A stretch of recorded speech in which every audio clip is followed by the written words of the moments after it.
Selamat malam Bapak Ibu dan Saudara, apa kabar? Semoga hari ini kita sehat semua. Kita akan mengikuti ibadah hari Rabu tanggal 3 Juni. Sehubungan dengan bulan Juni adalah hari Pelkes GPIB dan kita akan memakai tata ibadah GPIB. Selamat beribadah. Tuhan memberkati. Situasi yang sulit sedang kita alami, pandemi COVID-19 tiada berujung. Tetapi kiranya tidak melunturkan sukacita kita untuk datang kepada Tuhan, beribadah bersama keluarga dalam rangka bulan Pelkes GPIB. Karena sesungguhnya betapa menyenangkan ketika kita datang menghadap Tuhan Untuk beribadah dan untuk membesarkan nama Tuhan. Betapa menyenangkan ketika kita hadir dan bersekutu bersama dalam nama Tuhan, Untuk mendengarkan perintah dan petunjuk Tuhan dalam firman-Nya. Marilah kita sujud menyembahnya, berlutut di hadapan Tuhan yang menjadikan kita. Sebab Dialah Allah kita, dan kitalah umat gembalaannya, dan kawanan domba tuntunan tangannya. Marilah kita berdiri dan memuliakan nama Tuhan dengan bernyanyi dari Kitab Bakti 1, bait pertama dan baitnya yang kedua, Pujilah Sang Pencipta.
Ya Tuhan, syukur kami naikkan kepadamu karena kasih-Mu tiada berkesudahan.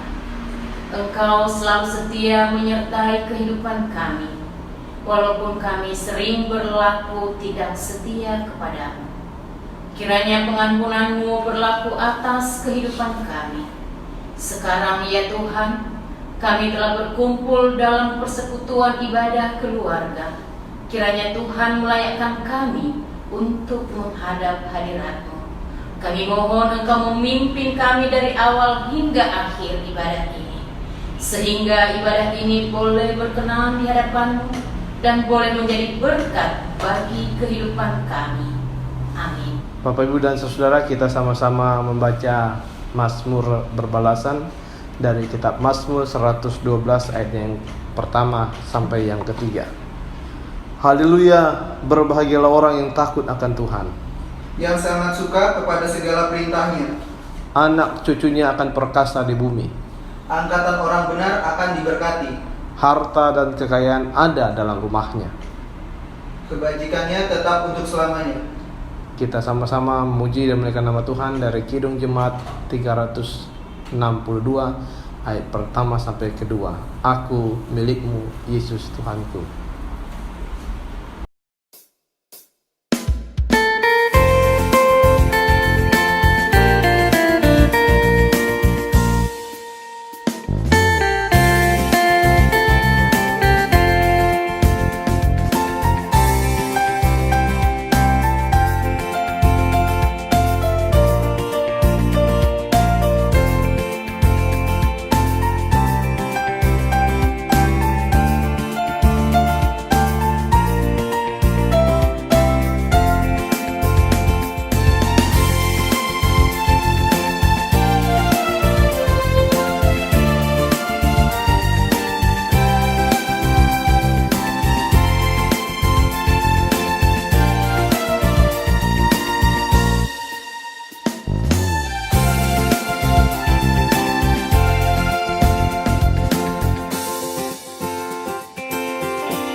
Bapak, Ibu, dan saudara, kita sama-sama satu dalam doa untuk memohon bimbingan Roh Kudus dalam pelayanan firman. Kita berdoa. Bapa yang kami puji dan sembah di dalam nama Yesus, terima kasih atas waktu dan kesempatan yang Tuhan berikan bagi kami di awal bulan Juni ini.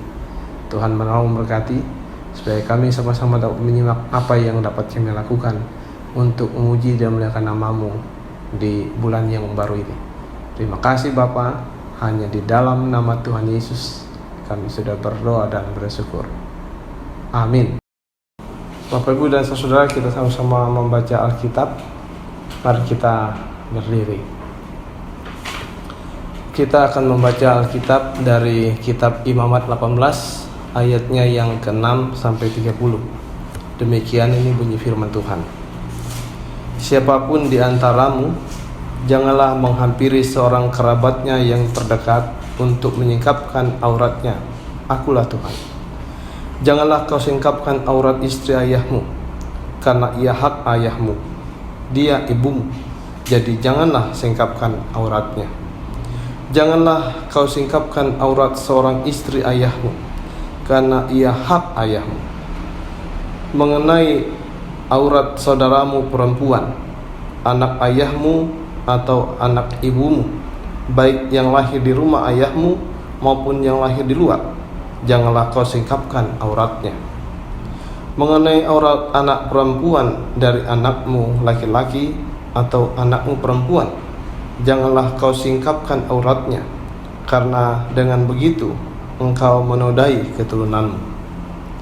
Mengenai aurat anak perempuan dari seorang istri ayahmu yang lahir pada ayahmu sendiri, janganlah kau singkapkan auratnya, karena ia saudaramu perempuan. Janganlah kau singkapkan aurat saudara perempuan ayahmu, karena ia kerabat ayahmu. Janganlah kau singkapkan aurat saudara perempuan ibumu, karena ia kerabat ibumu. Janganlah kau singkapkan aurat istri saudara laki-laki ayahmu. Janganlah kau hampiri istrinya, karena ia istri saudara ayahmu. Janganlah kau singkapkan aurat menantumu perempuan, karena ia istri anakmu laki-laki, maka janganlah kau singkapkan auratnya. Janganlah kau singkapkan aurat istri saudaramu laki-laki, karena itu hak saudaramu laki-laki. Janganlah kau singkapkan aurat seorang perempuan dan anaknya perempuan. Janganlah kau ambil anak perempuan dari anaknya laki-laki atau dari anaknya perempuan untuk menyingkapkan auratnya, karena mereka adalah kerabatmu. Itulah perbuatan mesum. Janganlah kau ambil seorang perempuan sebagai madu kakaknya untuk menyingkapkan auratnya di samping kakaknya selama kakaknya itu masih hidup. Janganlah kau hampiri seorang perempuan pada waktu cemar kain yang menajiskan untuk menyingkapkan auratnya. Dan janganlah engkau bersetubuh dengan istri sesamamu, sehingga engkau menjadi najis dengan dia. Janganlah kau serahkan seorang dari anak-anakmu untuk dipersembahkan kepada Molokh, supaya jangan engkau melanggar kekudusan nama Allahmu. Akulah Tuhan. Janganlah engkau tidur dengan laki-laki secara seorang bersetubuh dengan perempuan, karena itu suatu kekejian. Janganlah engkau berkelamin dengan binatang apapun, sehingga engkau menjadi najis dengan binatang itu. Seorang perempuan janganlah berdiri di depan seekor binatang untuk berkelamin, karena itu suatu perbuatan keji. Janganlah kamu menajiskan dirimu dengan semuanya itu, sebab dengan semuanya itu bangsa-bangsa yang akan kuhalaukan dari depanmu telah menjadi najis. Negeri itu telah menjadi najis, dan aku telah membalaskan kesalahannya kepadanya, sehingga negeri itu memuntahkan penduduknya. Tetapi kamu ini haruslah tetap berpegang pada ketetapanku dan peraturanku, dan jangan melakukan sesuatu pun dari segala kekejian itu, baik orang Israel asli maupun orang asing yang tinggal di tengah-tengahmu. Karena segala kekejian itu telah dilakukan oleh penghuni negeri yang sebelum kamu, sehingga negeri itu sudah menjadi najis, supaya kamu jangan dimuntahkan oleh negeri itu apabila kamu menajiskannya seperti telah dimuntahkannya bangsa yang sebelum kamu. Karena setiap orang yang melakukan sesuatu pun dari segala kekejian itu, orang itu harus dilenyapkan dari tengah-tengah bangsanya. Dengan demikian, kamu harus tetap berpegang pada kewajibanmu terhadap aku, dan jangan kamu melakukan sesuatu dari kebiasaan yang keji itu yang dilakukan sebelum kamu, dan janganlah kamu menajiskan dirimu dengan semuanya itu. Akulah Tuhan Allah. Sampai demikian jauh pembacaan firman Tuhan. Terpujilah Kristus. Haleluya. Haleluya. Haleluya. Haleluya.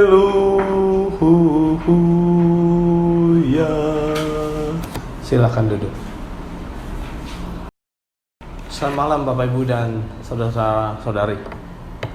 Teks yang baru kita baca tadi adalah kitab Imamat 18 ayat 6 sampai 30. Sebenarnya isinya berhubungan dengan kesucian dalam satu keluarga. Teks kita diberi judul baru, menguatkan tatanan keluarga. Bapak Ibu dan saudara, untuk apa kitab Imamat ini ditulis? Kitab Imamat ini ditulis sebenarnya adalah kelanjutan dari kitab Keluaran. Kitab ini berupaya untuk memberikan pengajaran kepada orang-orang Israel yang baru keluar dari Mesir. Karena ketika mereka ada di Mesir, mereka sama sekali tidak memahami tentang perilaku kehidupan yang baik.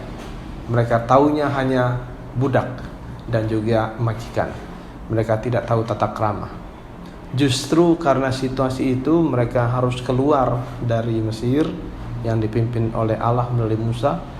Lalu mereka sampai ke Gunung Sinai, Kanaan. Disitulah mulai diberikan aturan-aturan yang ditulis dalam kitab Imamat ini. Jadi secara menyeluruh isi kitab Imamat ini adalah informasi bagaimana cara menghampiri Allah melalui darah perdamaian.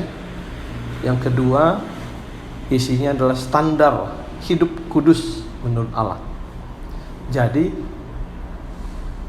umat Allah pada waktu itu memang harus diberikan ketegasan supaya hidup sesuai dengan apa yang diinginkan oleh Tuhan. Bapak Ibu dan saudara, dalam teks kita diberikan semacam informasi bagaimana tatanan keluarga itu harus benar-benar diikuti dengan tujuan agar seluruh keluarga berada dalam situasi yang baik. Kalau kita perhatikan apa yang kita mau sama-sama perhatikan dari teks ini begini. Keluarga itu adalah harta. Dalam keluarga ada ayah, ada ibu, ada anak, ada kakek, ada nenek, ada bibi, ada paman, kadang-kadang pun ada pembantu.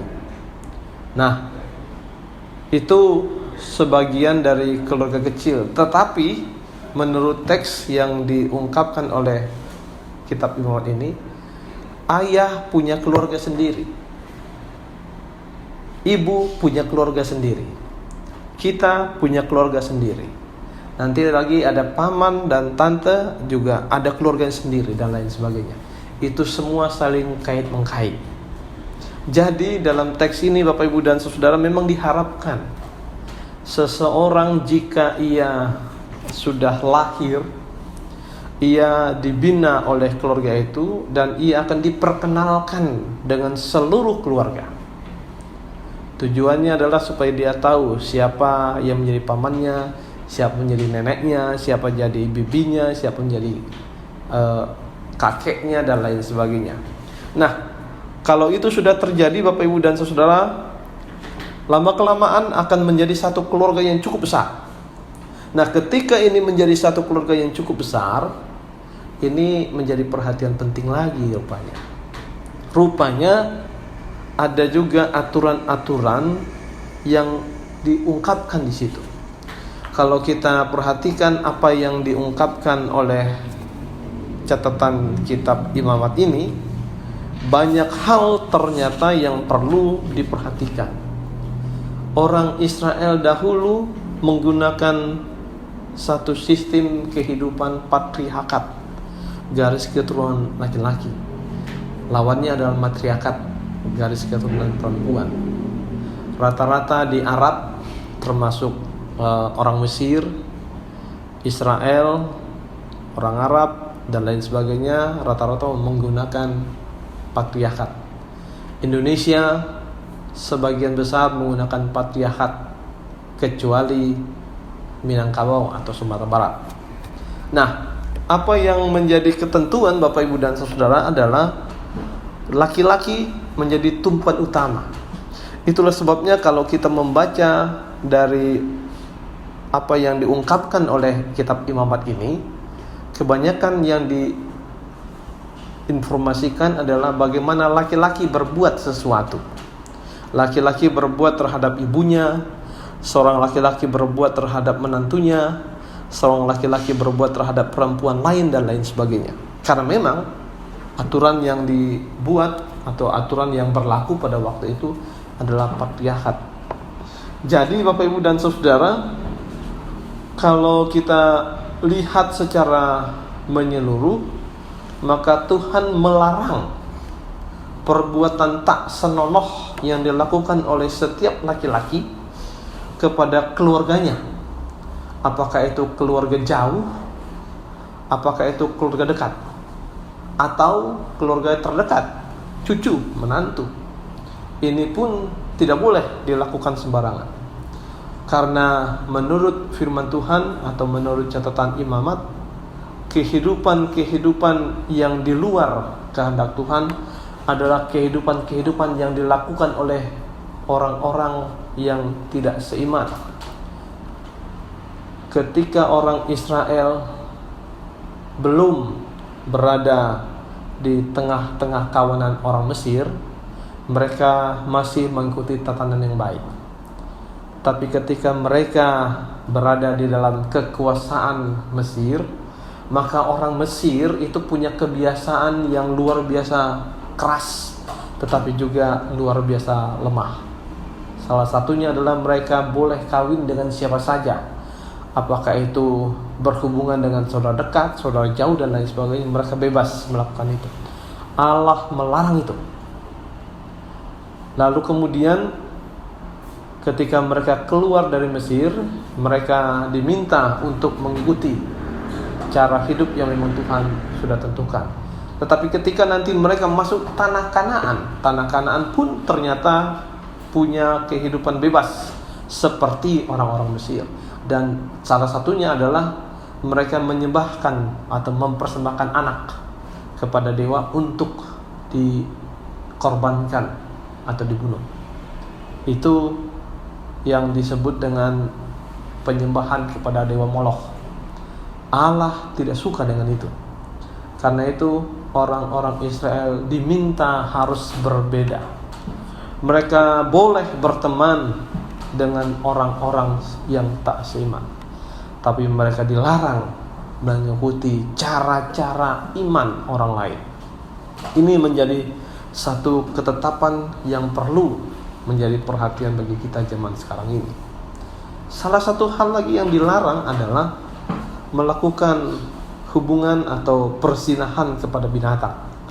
Karena memang ternyata hal itu juga dilakukan dalam penyembahan-penyembahan dewa-dewi pada zaman-zaman perjanjian lama.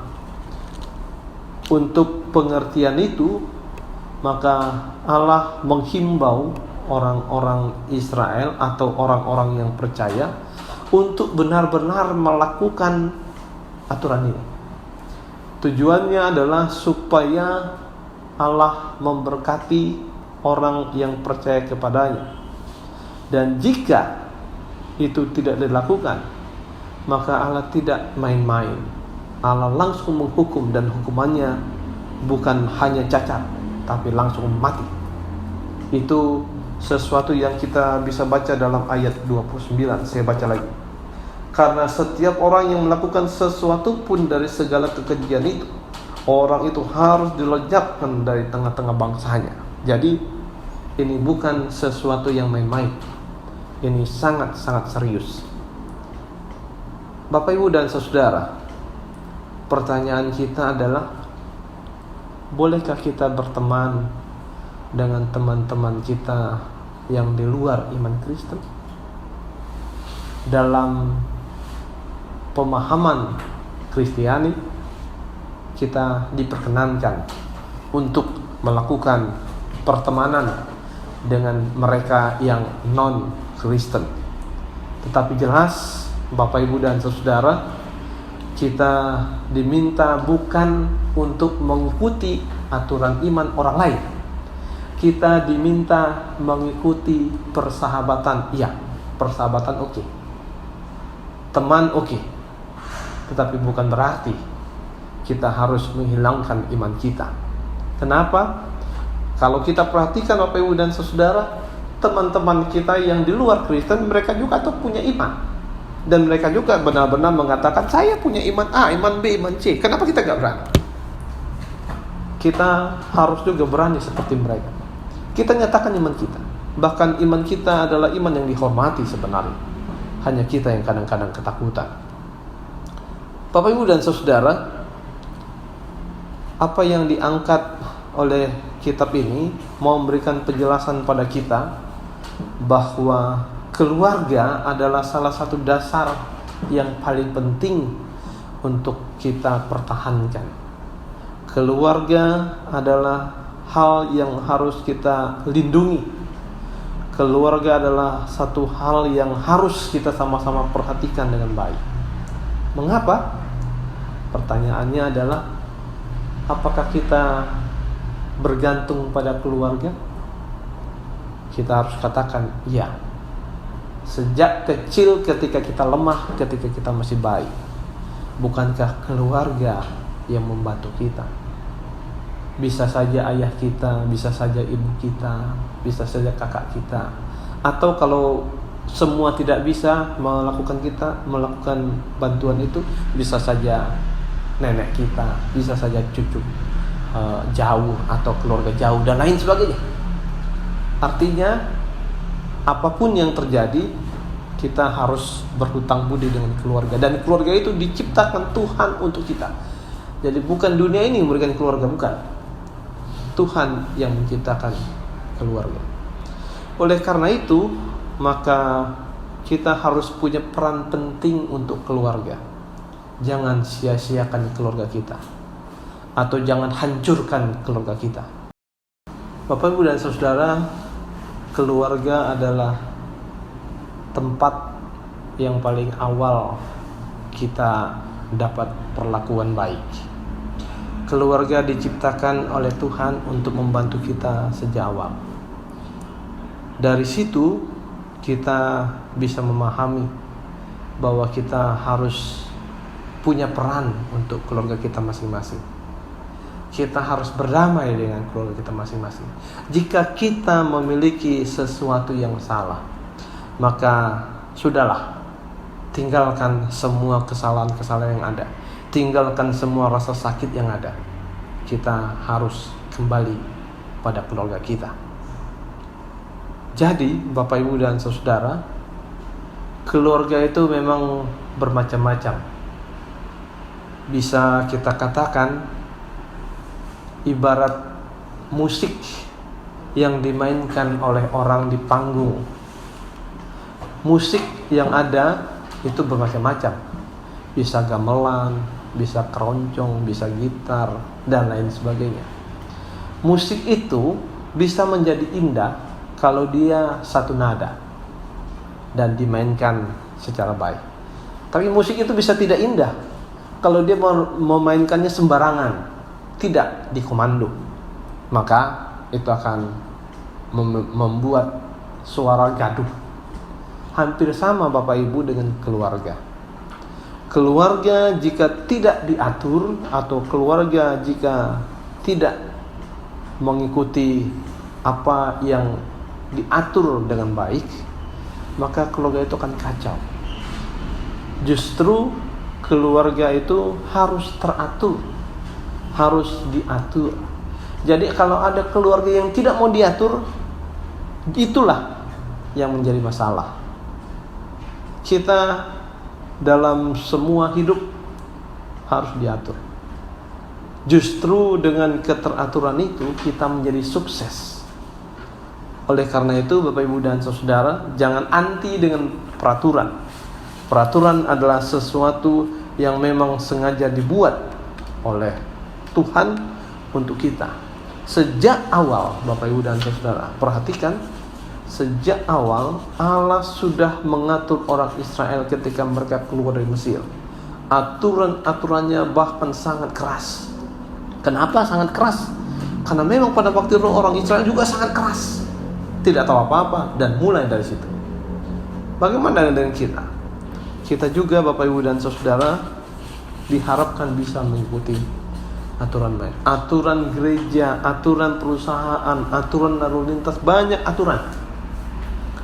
Tujuannya sekali lagi supaya aturannya, kehidupan kita menjadi lebih baik.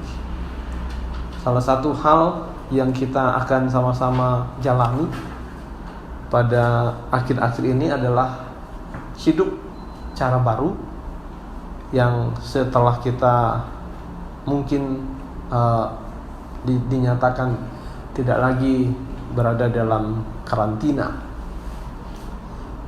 Hidup secara baru ini memang agak berbeda dengan yang lain. Kalau dulu kita bisa bebas bersalam-salaman dan lain sebagainya, tapi sekarang menurut aturan pemerintah, hidup baru kita ini harus mengikuti aturan kesehatan. Harus pakai masker tetap, dan kemudian kalau duduk di gereja nantinya kita harus pakai jarak. Kalaupun nanti ketika kita akan CD, itu pun dibatasi. Semua tidak bisa mengikut seperti dulu. Inilah gaya hidup yang baru. Tetapi kita harus jalani itu. Karena memang kondisi Jakarta menurut informasi belum begitu baik.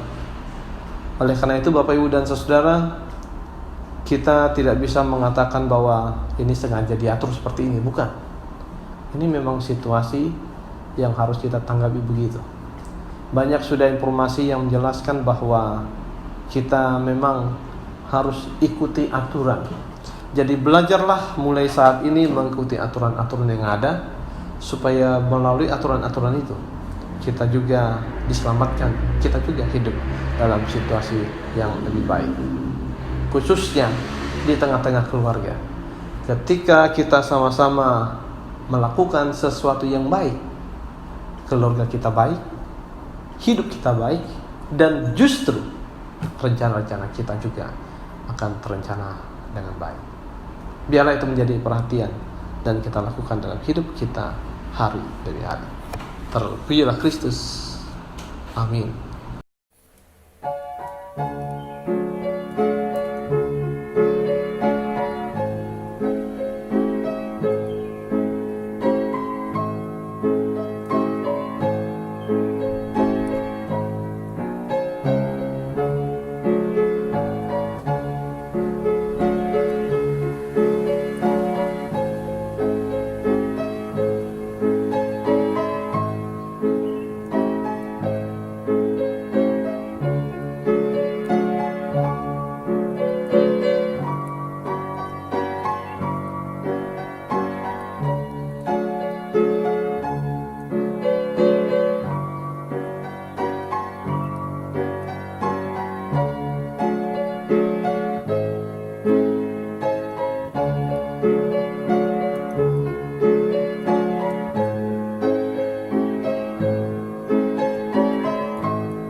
Bapak Ibu dan Saudara, kita sama-sama satu dalam doa.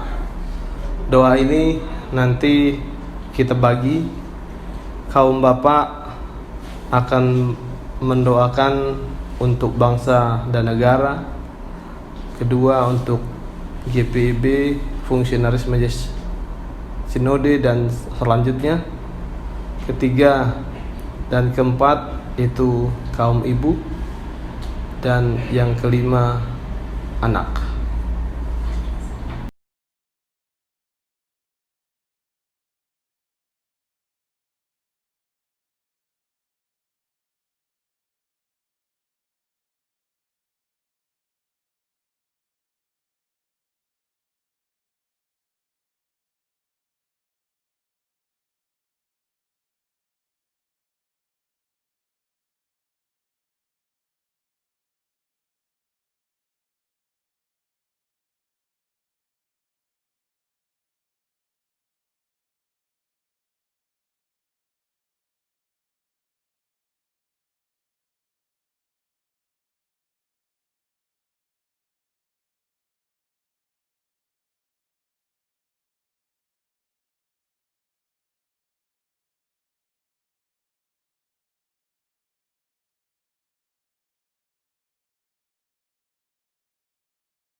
Bapa yang kami puji dan sembah di dalam nama Yesus, terima kasih atas semua doa yang Engkau sudah dengarkan dari keluarga-keluarga kami masing-masing dalam ibadah ini.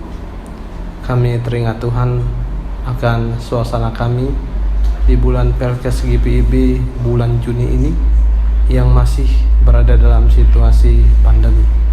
Tuhan, banyak hal memang rencana kami dalam pelayanan yang terkendala oleh karena hal ini. Tapi kami mohon Tuhan akhirnya menolong memberkati supaya rencana kami itu kiranya juga menjadi rencana yang baik bagi kami dan kami dapat terus melakukannya meskipun kami tidak saling bertemu, tapi kami coba melakukannya dengan baik di rumah kami masing-masing. Terima kasih Bapa atas semuanya ini. Hanya di dalam nama Tuhan Yesus yang telah mengajar kami berdoa bersama. Bapa kami yang di surga, dikuduskanlah nama-Mu. Datanglah kerajaan-Mu, jadilah kehendak-Mu di bumi seperti di surga. Berikanlah kami pada hari ini makan kami yang secukupnya, dan ampunilah kami akan kesalahan kami, seperti kami juga mengampuni orang bersalah kepada kami.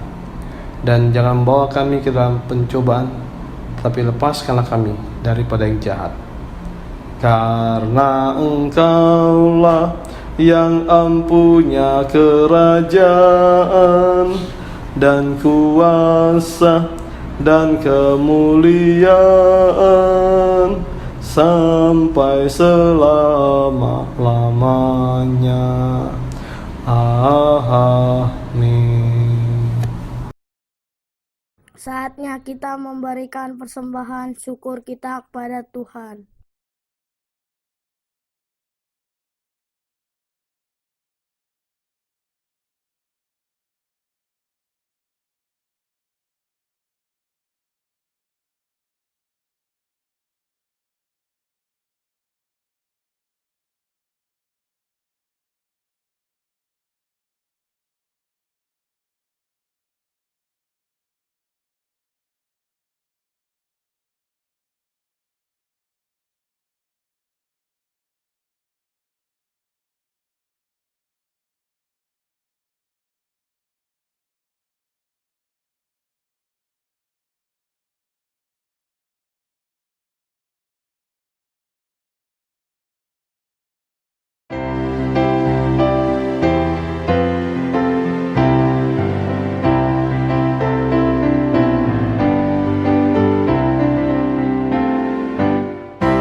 Mari kita berdiri untuk mendoakan persembahan kita.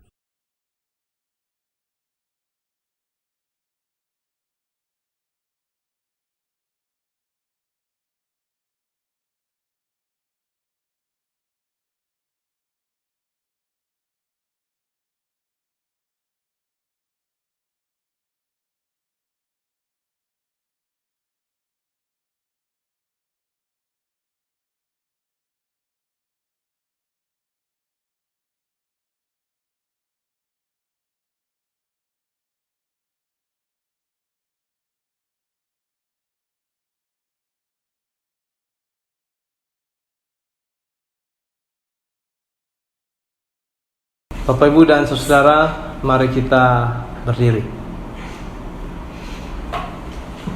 Terimalah amanat pengutusan Tuhan. Marilah kita sedia dan setia untuk menjadi saksi-saksi Kristus dengan terus melakukan firman-Nya dalam kata dan perbuatan di mana saja dan kapan saja. Amin.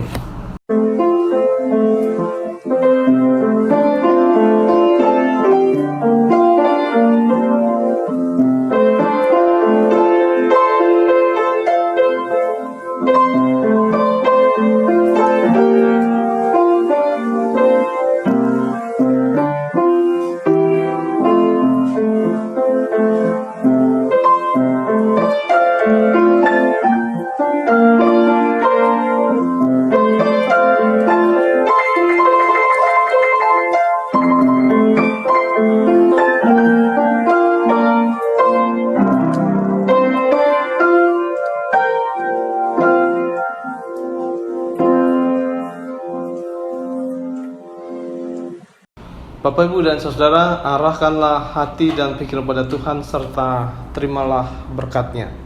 Kasih karunia Tuhan Yesus Kristus dan kasih Allah dan persekutuan Roh Kudus akan menyertai kita sekalian. Amin. Amin. Amin.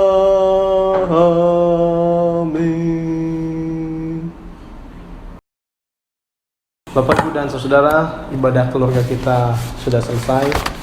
Selamat malam, semoga membawa berkat bagi kita sekalian. Amin. Oke.